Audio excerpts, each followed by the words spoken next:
Mega hero Ram Charan ఇప్పుడు స్లోగా కనిపిస్తున్నాడు. ఆచితూచి సినిమాలు ఎంచుకుంటూ జాగ్రత్తగా ప్లానింగ్ చేసుకుంటున్నాడు. నిజానికి చరణ్ నటించిన ధృవ దసరాకే విడుదల కావాల్సి ఉన్నా ఇంకా కొంత పార్ట్ షూటింగ్ చేయాల్సి ఉంది.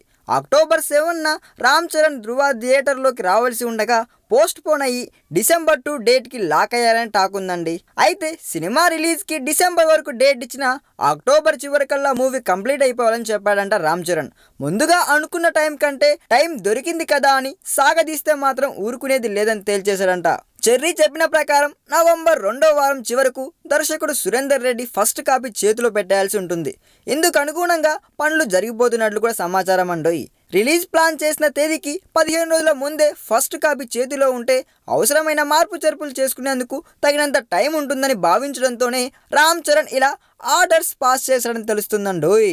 మొత్తానికైతే తన మూవీస్పై చాలానే జాగ్రత్తలు తీసుకుంటున్నాడు. మరి చూడాలి ఈ మూవీ అయినా తన రేంజ్ను ఏ రేంజ్కి తీసుకెళ్తుందో. ఈ వీడియో మీకు నచ్చినట్లయితే సబ్స్క్రైబ్ చేయండి. ఫిలిమి స్టార్స్ బోలెడంత న్యూస్ బోల్డ్గా.